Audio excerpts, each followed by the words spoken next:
खेल और ये है रामलीला। माना जाता है कि आदि कवि वाल्मीकि जी ही इस कलयुग में गोस्वामी तुलसीदास जी के रूप में जन्मे और उन्होंने मानव जाति के उद्धार के लिए संवत 1631 में रामचरितमानस की कथा का आरंभ किया। गोस्वामी जी स्वयं कहते हैं कि 4 वेद, 18 पुराण और सभी शास्त्रों को पढ़ने का फल आपको रामचरितमानस से मिल जाता है। राम जी की कथा सबसे पहले शिव जी माता पार्वती को सुनाते हैं। रामचरितमानस के बालकांड में आपको बहुत सारी कथाएं मिल जाएंगी, जैसे सती माता का भ्रम और उनके द्वारा राम जी की परीक्षा, शिव जी द्वारा सती माता का त्यागा जाना, सती माता का दक्ष यज्ञ में जाना और पति के अपमान से दुखी होकर योगाग्नि से देह त्यागना, और फिर पार्वती जी का जन्म और शिव विवाह। परंतु राम जी के अवतार लेने के 2 मुख्य कारण रामचरितमानस में आप जान पाएंगे। पहला, मनु और शत्रुपा का 10,000 वर्षों तक का कठिन तप, जहां वो प्रभु से कहते हैं कि हमें आप जैसा पुत्र प्राप्त हो, जिसके उत्तर में करुणा निधान भगवान कहते हैं, ऐसा ही हो हे राजन, मैं अपना समान कहां जाकर खोजूं? अतः स्वयं ही आकर तुम्हारा पुत्र बनूंगा। और दूसरा कारण नारद मुनि का भगवान विष्णु को दिया गया श्राप।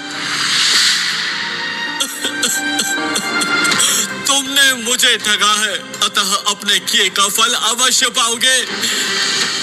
तुमने हमारा रूप बंदर सा बना दिया, अब बंदर ही तुम्हारी सहायता करेंगे। तुमने मेरा बड़ा आहित किया है, इसीलिए तुम्हें भी स्त्री वियोग में दुखोगे। एक ओर जहां राम जन्म की भूमिका बन रही थी, वहीं पुलत्स्य ऋषि के कुल में जन्म हुआ भाइयों समेत 10 सर और 20 भुजाओं वाले प्रचंड पराक्रमी रावण और उसके भाइयों ने ब्रह्मा जी की तपस्या कर उनसे वरदान मांगा। रावण ने कहा, हे जगदीश्वर, वानर और मानव, इन 2 जातियों को छोड़कर हम किसी के मारे ना मरे। और कुंभकर्ण सरस्वती जी के प्रभाव के चलते इंद्रासन के स्थान पर निद्रासन का वर मांग बैठे, और विभीषण ने प्रभु चरणों में निष्काम प्रेम का वरदान मांगा। चलिए आगे बढ़ते हैं और आते हैं राजा दशरथ पर, जिन्हें ग्लानि थी कि उन्हें कोई पुत्र नहीं था। गुरु वशिष्ठ के कहे अनुसार महाराज दशरथ ने ऋषि श्रृंगी को बुलाकर पुत्र कामेष्ठी यज्ञ किया, जहां अग्निदेव स्वयं हाथ में चरु यानी कि खीर लिए प्रकट हुए, और इस खीर के प्रभाव से तीनों रानियां यानी माता कौशल्या, माता कैकेयी और माता सुमित्रा गर्भवती हुईं, और चैत्र मास के शुक्ल पक्ष की 9वीं तिथि को दोपहर के समय प्रभु श्री राम का प्राकट्य हुआ। 9वीं तिथि मधुमास पुनीता,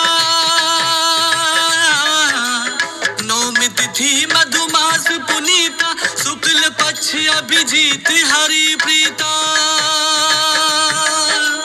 मध्य दिवस अति शीत न घामा, पावन काल लोक विश्रामा।